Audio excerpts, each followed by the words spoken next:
Hey guys, I want to encourage you guys with thinking about what you think about. So, our thoughts are the final frontier of privacy that we have left. Everything that we do and everything that we hear and see around us is usually a thought of someone else's. It's an opinion that has an emotion with it that we agree with and we run with.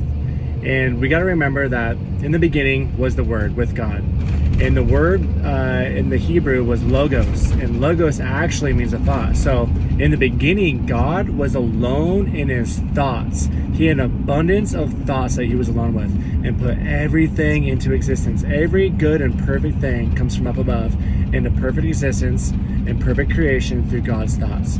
He wants us to unplug from the thoughts of the world so we can be in abundance of his word, of his thoughts. When we unplug to the world, we are listening to God. We're in more tune and more harmony with what he wants to tell us and what he wants to speak over us, not only about views of the world and politics and religion and faith and family, but also about what he says about you and who you are and what your purpose is.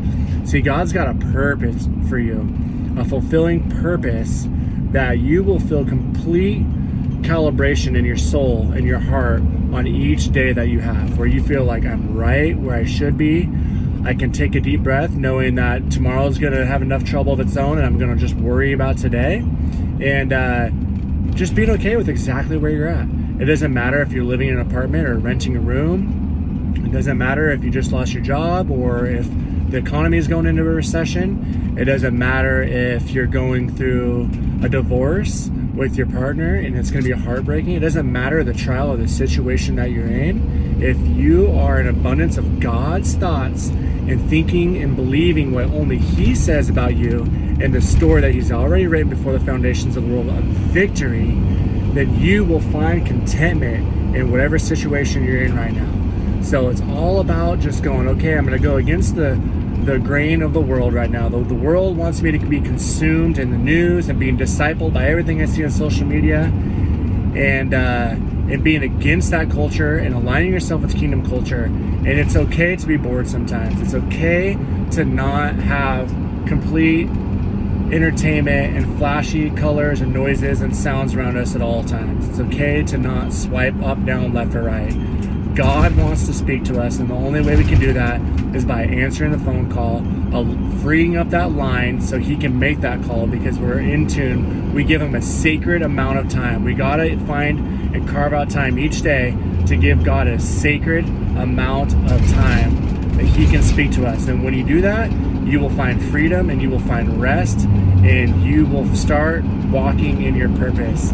And yeah, that's what he wants for us. He wants us to be just full of joy, no matter the trial, no matter the situation. And he wants you to think great things in your mind, because the way you think is the way you are.